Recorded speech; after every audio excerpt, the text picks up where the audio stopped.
गिरी बापू आइए पुनः पुनः कथा में प्रवेश करें। गहलोत साहेबे બહુ અને સુંદર વાત કરી। એમાં એવું છે સાહેબ કે ભગવાન ગણેશના લગ્ન કરવાના હતા, એટલે ભગવાન મહાદેવ પાર્વતીને કહે છે કે એટલા ધામધૂમથી લગ્ન કરવા, એટલા ધામધૂમથી લગ્ન કરવા છે કે દેવલોકમાં અત્યાર સુધી કોઈ દેવના વિવાહ ન થયા હોય એવા ધામધૂમથી વિવાહ કરવા છે।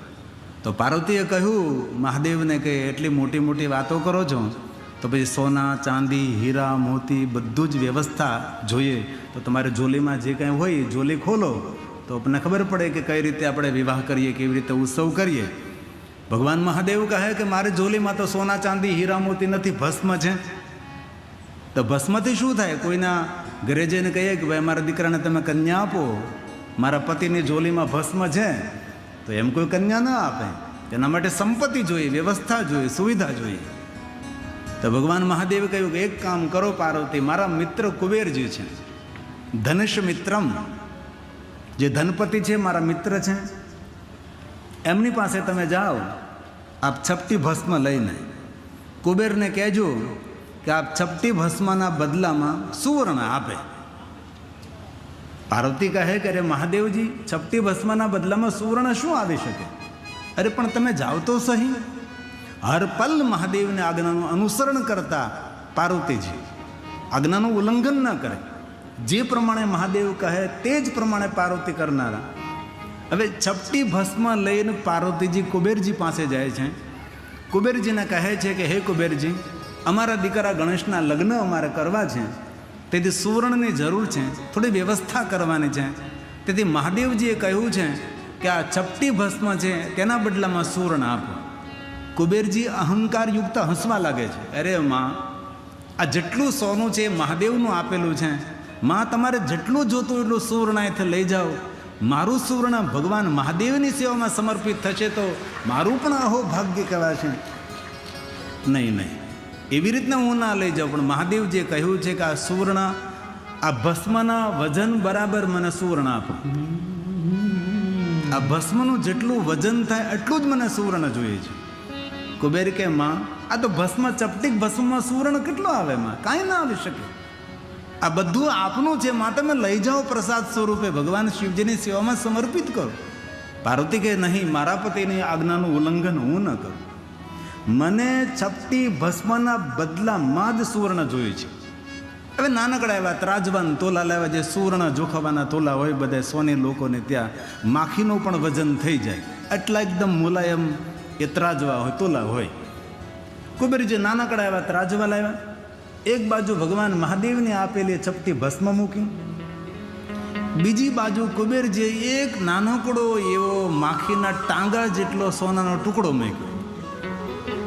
હવે ભસ્મ તો ઊંચી થઈ જ નહીં। કુબેરજીએ બીજો ટુકડો, ત્રીજો ટુકડો, કુબેરજીને થયું ભગવાન મહાદેવની કોઈ માયા લાગે છે। કુબેરજી તરત એના સેવકોને કહ્યું કે એક કામ કરો, મોટા ત્રાજવા લાવો। મોટા ત્રાજવા લાવ્યા, ભસ્મ રાખી। કુબેરજી જેટલા સોના ચાંદીના ઘરેણા પહેર્યા હતા બધા જ ત્રાજવામાં મૂકી દીધા, તો પણ ભસ્મ ઊંચી ન થઈ। હવે કુબેરજીને ખબર પડી ગઈ કે આ ભગવાન મહાદેવની કોઈ માયા રચના છે। કુબેરજી કહે કે લોખંડ તોડવાના ત્રાજવા લાવો, લોખંડને તોડી શકે। મોટા મોટા ત્રાજવા લાવે, એક બાજુ ભસ્મ રાખી। કુબેરજીના ઘરમાં જેટલા સોના ચાંદીના આભૂષણો હતા, જેટલું સોનું હતું એટલું બધું જ ત્રાજવામાં રાખી દીધું, પણ ભસ્મ ઊંચી ન થઈ। ત્યારે કુબેરજી કહે છે, માં, આ મહાદેવની આપેલી છપટી ભસ્મ છે, તેના બદલામાં મારી પાસે જેટલું સોનું હતું એટલું બધું સોનુંમાં મૂક્યું તો પણ આ ભસ્મનું વજન થઈ શક્યું નથી। ત્યારે પાર્વતી હસવા લાગે છે, કુબેરજી આજે મને ખબર પડી કે છપટી ભસ્મના બરાબર તમારી પાસે સોનું નથી, મારી પાસે તો ભસ્મનો ઢેર છે, મારી પાસે તો ભસ્મનો ઢગલો છે, એનું મૂલ્ય કોણ કરી શકે? તેથી આપણે ભજનની કડી ગાઈએ છીએ, બખાન ક્યાં કરું મેં, રાખો કે ઢેર કા, રાખો કે ઢેર કા, છપટી ભભૂત મેં ખજાના કુબેર કા, છપટી ભભૂત મેં ખજાના કુબેર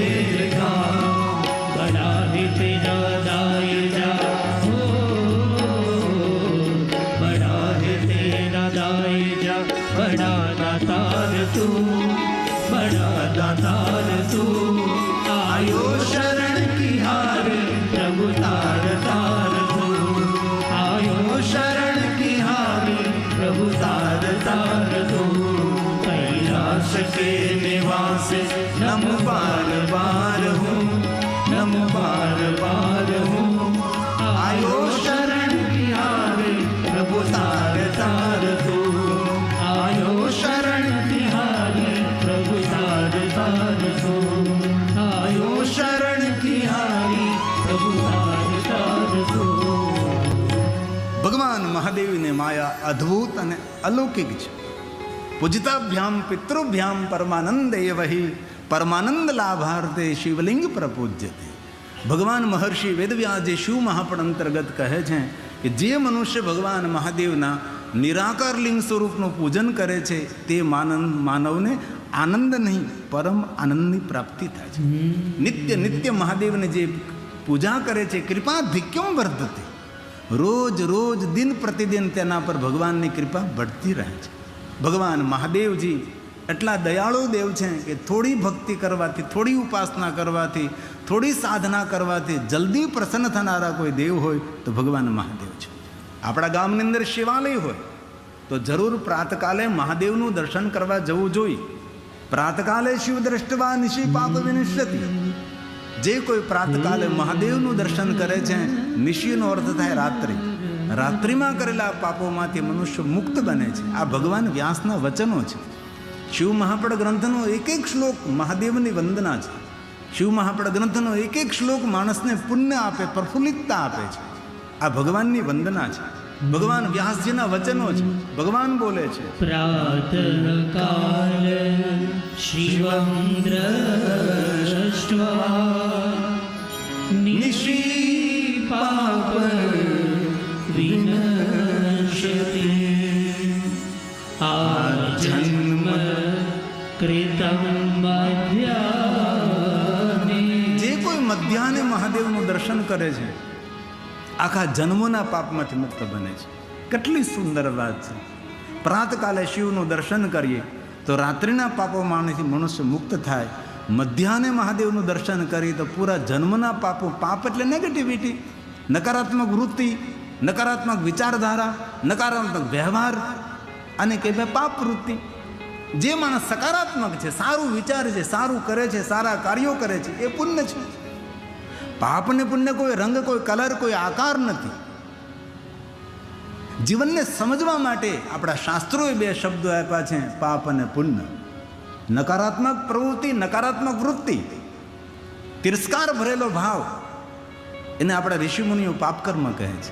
જેનાથી પ્રતિષ્ઠા હાનિ પહોંચે, પ્રતિષ્ઠા કલંકિત બને, એને આપણે પાપકર્મ કહીએ છીએ. શાસ્ત્ર સંમત જીવન જીવવામાં આવે તો એ બધું જ પુણ્ય છે.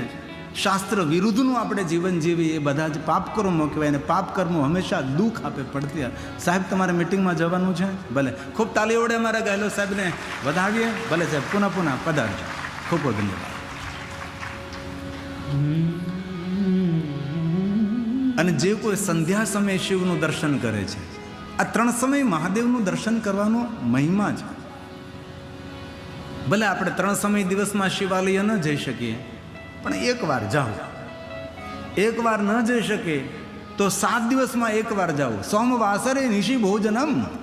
શાંતિ આપનારો, સુમતિ આપનારો, શાંતિ આપનારો, સંતતિ આપનારો, કામના મનોકામના પૂર્ણ કરનારો સોમવાર છે. ભલે આપણે રોજ શિવાલય ન જઈ શકીએ પણ સોમવાર છોડવો નહીં. સોમવારે પણ તમે શિવાલય ન જઈ શકો તો મહિનામાં એકવાર તો જઈ શકાય કે ન જઈ શકાય? ત્રયોદશી વ્રત કરે હંમેશા, તાકે તન નહીં રહે કલેશા. ધૂપ દીપ નૈવેદ્ય ચડાવે, શંકર સન્મુખ પાઠ સુનાવે, જન્મ જન્મ કે પાપ ન ચાહે. મહિનામાં એકવાર ત્રયોદશી, કૃષ્ણ પક્ષની ત્રયોદશી, જેને આપણે શિવરાત્રિ પણ કહેવાય.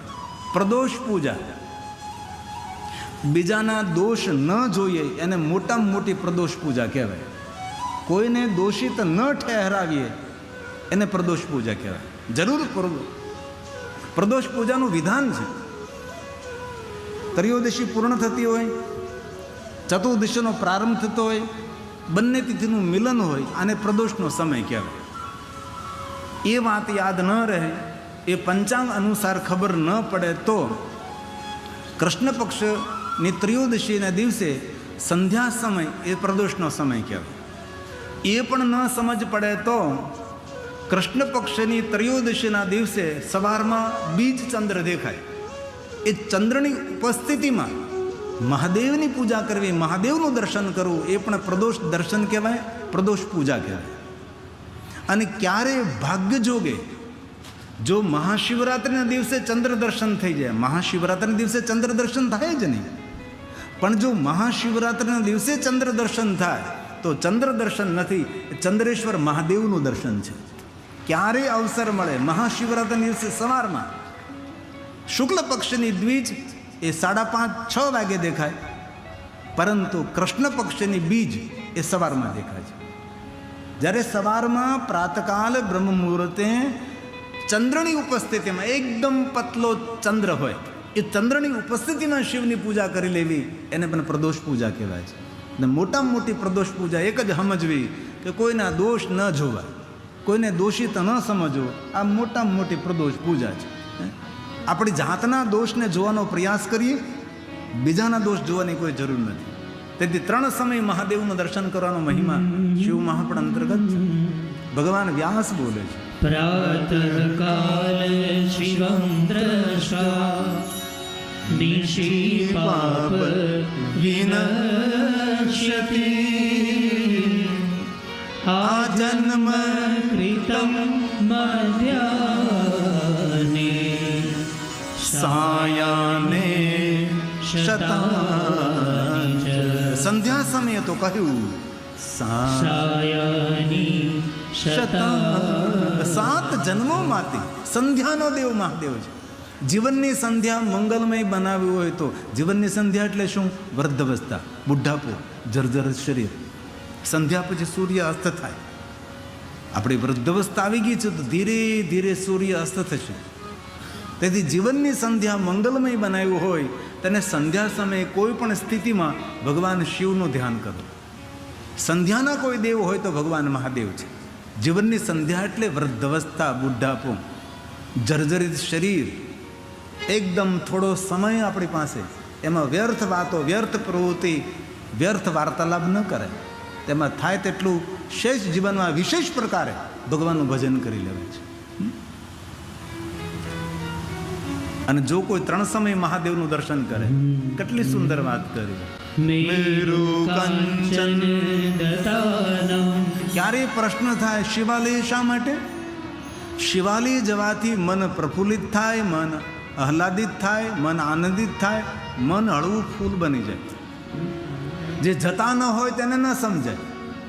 ક્યારેક ઉદ્વેગ હોય, સંતાપ હોય, તાપ હોય, ચિંતાતુર વ્યક્તિત્વ હોય, એ સમયે શિવાલય જવું. શિવાલય જઈને ભગવાન મહાદેવને જલ પણ ન ચડાવવું, પંચામૃત પણ ન ચડાવવું, બેલોપત્ર પણ ન ચડાવવું, પુષ્પ પણ ન ચડાવવું. શિવાલય જઈને કોઈ સ્તુતિ, પ્રાર્થના, કીર્તન પણ ન કરો. શિવાલય જઈને મૌન બેસી જવું એ પણ મહાદેવની શ્રેષ્ઠ ઉપાસના છે. શિવાલયનો અદ્ભુત મહિમા છે. પુણ્યની વૃદ્ધિ કરનારું સ્થાન એ શિવાલય છે. તેથી જે 3 સમય મહાદેવના શિવાલય જાય છે તેનું મહાત્મય ભગવાને ગાયું છે. મેરુ કાંચન દતાનમ ગવાકોટી શતાનિ ચ. સેંકડો ગાયોનું દાન કરવાનું, મેરુ પર્વત સમાન સૂર્યનું દાન કરવાનું પુણ્ય મળે. અને પછી પંચકોટી તુરંગગણા. તેનો અર્થ થાય 5 કરોડ ઘોડા. કારણ કે પહેલાં તો આવું બધું ધ્યાન, હવે જો શ્લોક લખાય તો એમાં બધું આપણે 4-વ્હીલ ગાડીનું લખવું પડે. પહેલાં આવું બધું હતું નહીં, એટલે એમાં હાથી ને ઘોડા ને એવું બધું દાનનું વર્ણન કર્યું ને. કારણ કે અત્યારે દુનિયા બદલી ગઈ, દુનિયા પરિવર્તન થઈ અત્યારે. તેથી 3 સમય મહાદેવના દર્શન કરવાનો મહિમા છે. મેરુ કાંચન દતાનમ ગવાકોટી શતાનિ ચ પંચકોટી તુરંગગણા તત્ફલં શિવદર્શનમ તત્ફલં શિવદર્શનમ. શિવાલયનો અદ્ભુત મહિમા છે. આલયમ સર્વદેવાનામ તસ્માલિંગમ ઉચ્ચતે. પ્રાતઃ વિધિ કરમ ગઈ એમ ભગવાન વ્યાસજીએ કહ્યું કે પ્રાતકાલે જે મહાદેવને યાદ કરતો નથી એ પ્રકૃતિનો ઋણી રહે છે. પ્રકૃતિના ઋણમાંથી મુક્ત થવા માટે પ્રાતકાલ નેત્ર ખોલો, આંખ ખોલે, મહાદેવને યાદ કરો. ભલે બિસ્તરમાં તો બિસ્તરમાં, કોઈ પણ અવસ્થામાં આસ્થાથી. ભગવાને કહ્યું છે જે પ્રાતકાલ મહાદેવને યાદ કરે છે એ પ્રકૃતિના ઋણમાંથી મુક્ત. પ્રકૃતિનું ઋણ એટલે મા ધરતી આપણને ધારણ કરે છે, આકાશ આપણા પર અનુગ્રહ કરે છે, વૃક્ષો બધા જ આપણને પ્રાણ આપે છે, આપણને જીવન આપે છે. તેથી પ્રકૃતિ સાથે જોડાયેલું આપણું જીવન છે. એ સમગ્ર પ્રકૃતિના ઋણમાંથી મુક્ત રહેવું હોય તો પ્રાતકાલે મહાદેવને યાદ કરવા. અને મધ્યાહને જ્યારે મહાદેવને યાદ કરીએ છીએ ત્યારે કામનાની પૂર્તિ થાય છે. અને સંધ્યા સમયે જ્યારે મહાદેવને યાદ કરીએ છીએ ત્યારે ભગવાન આપણને શાંતિ આપે. તેથી ત્રિસમય ભગવાન મહાદેવને ભૂલ્યા વગર યાદ કરો. કોઈ પણ સ્થિતિમાં તમે 4 વ્હીલ ચલાવતા હો, 2 વ્હીલ ચલાવતા હો, કામ કરતા હો, વ્યસ્ત હો, તો પણ આપણી માનસિક સ્થિતિ પ્રમાણે મહાદેવને યાદ કરવા જોઈએ. આ ભગવાન વ્યાસના વચનો છે. પ્રાતર્વિધિ કરમ જ્ઞેયં મધ્યાહ્ને કામિકં તથા. બપોરના 12 વાગે જે મહાદેવનું દર્શન, મહાદેવને યાદ કરે, મહાદેવનું સ્મરણ કરે છે, ભગવાન શિવ તેની કામનાની પૂર્તિ કરે છે. જે કોઈ દિવસના 12 વાગે મહાદેવને યાદ કરે છે તેનો સૂરજ ચમકતો રહે.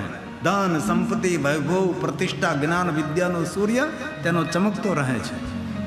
રાતના 12 વાગે જે મહાદેવનું સ્મરણ કરે છે, મહાદેવને યાદ કરે છે, તેના જીવનમાં ઘનઘોર અંધકાર ના આવે, અજ્ઞાનરૂપી અંધકાર ના આવે, દુઃખરૂપી અંધકાર ના આવે.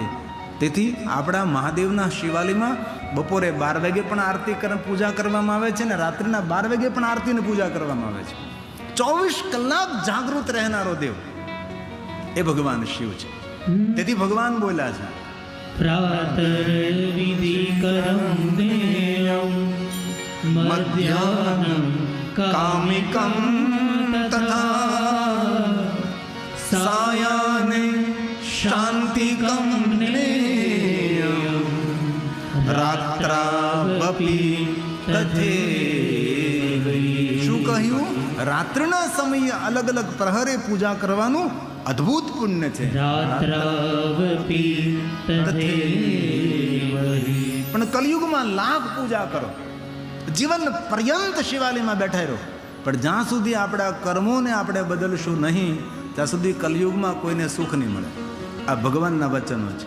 રાજોપચાર પૂજા કરો, સોલોપચાર પૂજા કરો, પંચોપચાર પૂજા કરો કે એકોપચાર પૂજા કરો કે 24 કલાક શિવાલયમાં બેઠા રહો, પણ જ્યાં સુધી આપણા કર્મો નહીં બદલે ત્યાં સુધી કોઈ ફળ નહીં મળે. કથા સાંભળવાથી પુણ્ય મળે, પણ જીવન પરિવર્તન કરવાથી સુખ અને સફળતા બંને મળે છે. તેથી કથા આપણા જીવનનું પરિવર્તન કરે છે, નવું આવર્તન કરે છે, વર્તમાન મંગલમય બને છે. કથા એક આધ્યાત્મિક મોટિવેશન છે. ઘણા લોકો કથાનો વિરોધ કરતા હોય, મંદિરોનો વિરોધ કરતા હોય, કેટલો મોટો ખર્ચ તમે છોકરાઓ કરો છો, આટલી મોટી સંખ્યામાં માણસો ભેગા થાય છે, પણ કથાનો પ્રભાવ સમાજ ઉપર અદ્ભુત પડે છે, અલૌકિક પ્રભાવ પડે છે. અમારા હમણાં જે કોઈ હોસ્પિટલ પ્રેમી કોઈ એનઆરઆઈ અમારી કથામાં આવ્યા હતા અને એને મંદિરના વિરોધમાં એટલું બધું એ બોલ્યા, એટલું બધું બોલ્યા મંચ પર. આપણે કાંઈ બોલાય નહીં મોટા માણસોને સામે, એટલું મંદિરના વિરોધમાં બોલ્યા. પછી મેં એમને કહ્યું કે ભલે તમે હોસ્પિટલ બનાવી જ જોઈએ, હોસ્પિટલની બહુ જરૂર છે, ગલીએ ગલીએ હોસ્પિટલ હોવી જ જોઈએ. અને ચાણક્યએ એમ કહ્યું કે જે દેશની અંદર વૈદો દિવસ રાત્રિ દવા બનાવવા લાગે ત્યારે રાજાએ સમજી જવું જોઈએ કે તેની પ્રજાનું પતન થઈ રહ્યું છે. આજે દુઃખનો વિષય છે. 5 દુકાન છોડીને મેડિકલ છે, 5 દુકાન છોડીને મેડિકલ છે. આ પ્રજાનું નિકંદર નીકળવા લાગ્યું છે. પછી મેં એમને કહ્યું કે તમારી વાત વડીલ સારી છે કે તમે હોસ્પિટલ પ્રેમી માણસ છો, હોસ્પિટલ જ નિર્માણ કરવી જોઈએ, મંદિરની કોઈ જરૂર જ નથી. જે છે એ મંદિરોને આપણે સાચવીએ. પણ તમને ખબર છે તમારી હોસ્પિટલમાં નોકરી કરતો ડૉક્ટર પહેલાં મંદિરે દર્શન કરવા જાય અને પછી હોસ્પિટલમાં એ કામ કરવા જાય છે. તેથી જેટલી જરૂર હોસ્પિટલની એટલી જ જરૂર મંદિરોની છે, એટલી જ કથા કીર્તનોની પણ જરૂર છે. તેથી ભગવાન વ્યાસે કહ્યું છે કે પૂજા કરો, યજ્ઞ કરો, સાધના કરો, ઉપાસના કરો, દિવસ રાત્રિ પૂજા કરો, પણ જ્યાં સુધી તમારા કર્મો નહીં બદલો ત્યાં સુધી સુખ નહીં મળે, શાંતિ નહીં મળે. હું નથી કહેતો, આ ભગવાન બોલ્યા છે. એવમ જ્ઞાત્વા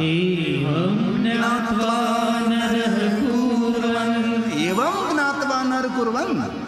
આ ભગવાનના વચનો છે. આપણે કર્મ બદલવા પડે. આપણે તમે માળા કરો, જપ કરો, તપ કરો, માવો ખાધા કરો તો કેન્સર થવાનું જ છે. કે ભગવાન આડું ઉતરવાનું જ નથી. વેદોક્ત ગમે એટલા આપણે મંત્રો બોલીએ, આપણે સ્તુતિ કરીએ, પ્રાર્થના કરીએ, પૂજા કરીએ, પણ ઓઠની નીચે તમાકુ પડી છે તો દાંત હળી જ જવાના છે. એમાં કઈ પૂજા કામમાં નહીં આવે. તેથી જીવનને સફળ કરવા માટે, સુખી થવા માટે આપણા વ્યવહાર બદલવો પડે, વાણી બદલવી પડે, વિચાર બદલવા પડે, આપણા કર્મો આપણે બદલવા પડે છે. તેથી ભગવાન બોલ્યા છે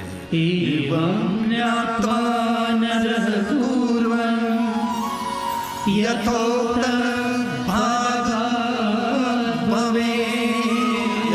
ફલ ભાગ ભવે. ત્યારે જ ફળ મળે છે જ્યારે આપણા કર્મો બદલી છે. કલયુગનો પ્રભાવ છે. કલયુગે વિશેષેણ ફલ સિદ્ધિસ્તુ કર્મણા. કલયુગમાં ફલ કેવું મળે? ફલ સિદ્ધિસ્તુ કર્મણા. જેવા કર્મ કરશો એવા ફળ મળશે. તેથી આ કલયુગ છે. કર્મ પ્રધાન વિશ્વ રચી રાકા.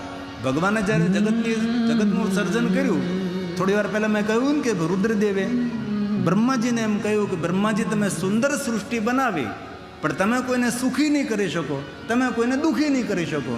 તો બ્રહ્માજી પૂછ્યું તો રુદ્રદેવ, તો રુદ્રદેવે કહ્યું કે સુખ અને દુઃખનું કારણ તેના કર્મો રહેશે.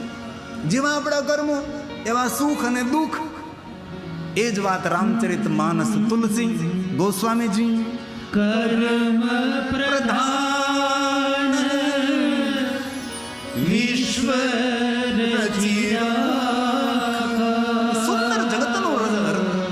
સુંદર જગતનું સર્જન કર્યું, પણ તેની અંદર આ વિશ્વને કર્મના બંધનમાં બાંધી લીધું છે. લાખ કથા સાંભળી પણ વ્યવહાર જ ન બદલે તો. આ કથા 9 દિવસ સાંભળ્યા પછી બાજુવાળાને, પાડોશીને, ઘરને ખબર પડવી જોઈએ કે આને કથા સાંભળી છે. આજથી 5 નિયમો પાળવાના દરેકે. વધારેમાં વધારે શાંત રહેવાનું. સામેનો માણસ ગમે એટલી ઉછળકૂદ કરે, ગમે તેટલો અશાંત હોય, પણ આપણે શાંત રહેવાનું છે. પોતાની જાતને સમજાવવાની છે, મારે શાંત રહેવાનું છે, મારે શાંત રહેવાનું છે. અને વધારેમાં વધારે મૌન રહેવાનું. ભીતરી શક્તિ ખીલશે. પોતાની જાતને સમજાવવાની, મારે મૌન રહેવાનું છે, મારે મૌન રહેવાનું છે. મોઢામાં ગમે એટલી ખંજવાળ આવે તોય બોલવાનું નહીં. સામેનો માણસ ભલે બોલ્યા કરે, બોલવાય તો તેને. ત્રીજો નિયમ, આજથી મીઠી વાણી બોલવાની. સામેનો માણસ ગમે તેટલું કડવું બોલે, કડવા શબ્દોનો વરસાદ વરસાવે, પણ આપણે મીઠું બોલવાનું છે. ચંદન જેમ પોતાની શ્વાસ ન છોડે એમ આપણે આપણી મધુર વાણી છોડવાની નથી. આ 3 નિયમ. ચોથો નિયમ, આજથી કોઈની ગંદી વાત કરવાની નહીં અને કોઈની ગંદી વાત સાંભળવાની નહીં. 5મો નિયમ, શુદ્ધ શાકાહારી, નિર્વ્યસની રહી. આ 5 નિયમોનું જે પાલન કરે પરમેશ્વરને જેમ પૂજાવા લાગે. તમારું ઘર સ્વર્ગ બને, તમારો વ્યવહાર સ્વર્ગ કરતાં સુંદર બને. તમે મૌન થઈ જાઓ એટલે ઘરમાં ખબર પડી જાય. કોઈ બહેન ઘરમાં બોલતી મૌન થઈ જાય, બોલવાનું બિલકુલ બંધ કરી દે, શાંત થઈ જાય, તો એના પતિના મને કેટલા આશીર્વાદ મળે તમને ખબર છે? એનો પતિ કેટલો રાજી થાય કે કેટલી શાંતિ થઈ ગઈ, કેટલી શાંતિ થઈ ગઈ. અને કોઈ પતિદેવ મૌન થઈ જાય અને શાંત થઈ જાય અને મધુર બોલવા લાગે તો બહેનો કેટલી રાજી થાય. આમ તો જીવન જીવવાના 36 નિયમો છે. 36 નિયમો તો આપણે ન પાળી શકીએ, પણ કમસે કમ આજથી 5 નિયમોનું પાલન કરો તો તમારા આજુબાજુ અડખે પડખેવાળાને ખબર પડવી જોઈએ કે જરૂર આને ગિરિબાપુની કથા સાંભળી છે. ખૂબ ગિરિબાપુના આશીર્વાદ, ખૂબ ગિરિબાપુના આશીર્વાદ. એવું કરજો. તેથી તુલસી કહે છે કર્મ પ્રધાન વિશ્વ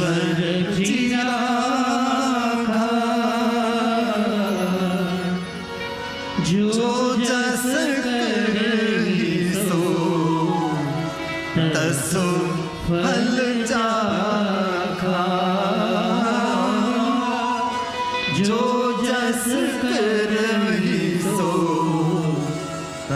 સુફલ ગોસ્વામી તુલસી કહે છે જેવા કર્મો કરો છો તેવા ફલ તમને પ્રાપ્ત થશે.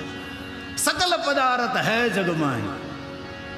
દુનિયામાં આપણે બધું જ કરી શકીએ છીએ, પણ આપણામાં કોને શક્તિ હોવી જોઈએ? આપણી કલા શક્તિ હોય છે. કલાનો યુગ છે.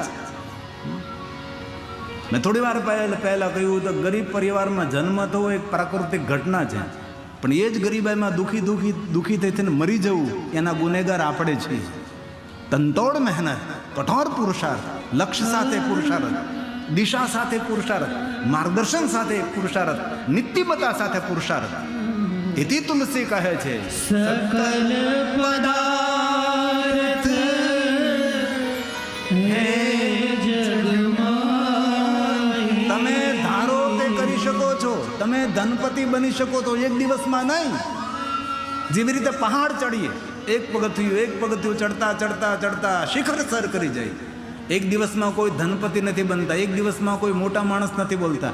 આટલા હજારોની સંખ્યામાં, લાખોની સંખ્યામાં ગિરિબાપુને સાંભળે છે. આ 30 વર્ષની મહેનત છે. આ 30 વર્ષ આ સુધી પહોંચી શકાય, એક દિવસમાં ન થાય.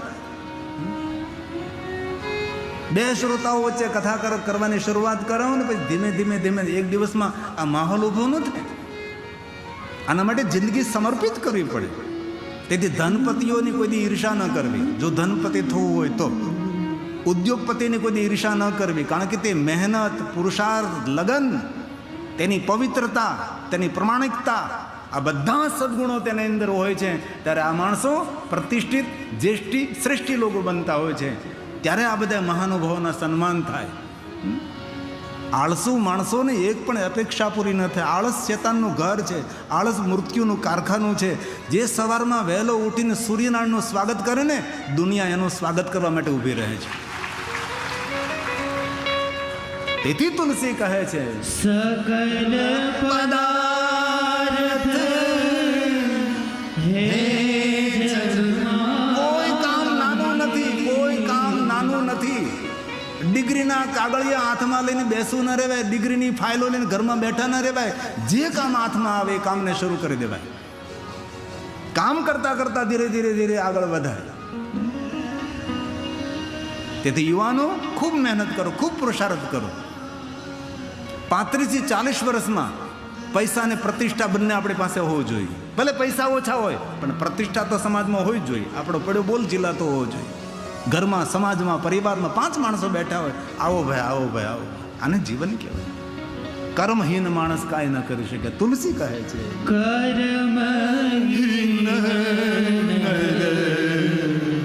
પાવત નહીં. કર્મહીન પાવત નહીં. શ્રી રામ, શ્રી રામ, શ્રી રામ જય રામ, જય જય રામ. શ્રી રામ જય રામ, જય જય રામ. શ્રી રામ જય રામ, જય જય રામ. શ્રી રામ જય રામ, જય જય રામ. બોલીએ સાથ મેં. શ્રી રામ જય રામ, જય જય રામ. શ્રી રામ જય રામ, જય જય રામ. શ્રી રામ જય રામ, જય જય રામ. હાથ નિકાલીએ સાથ મેં એક બાર. શ્રી રામ જય રામ, જય જય રામ. સાથ મેં. શ્રી રામ જય રામ, જય જય રામ. શ્રી રામ જય રામ, જય જય રામ. શ્રી રામ જય રામ, જય જય રામ. શ્રી રામ જય રામ, જય જય રામ. શ્રી રામ જય રામ, જય જય રામ. હરિ અનંત હરિ કથા અનંતા, કહી સુનહી બહુ વિધિ સબ સંતા. હરિની કથા અનંત છે, તેનો કોઈ પાર ન પામી શકે. આજે મારે સતી પ્રાગટ્ય મહોત્સવ કરવાનો છે. મોડું થઈ ગયું ઘણું બધું, આમ તો 6:45 મારે કરવાનું તો 15 મિનિટ, કારણ કે મહેમાન આવે, મહેમાન પ્રવચનો કરે તો પછી સમય તો આપણો જાય ને.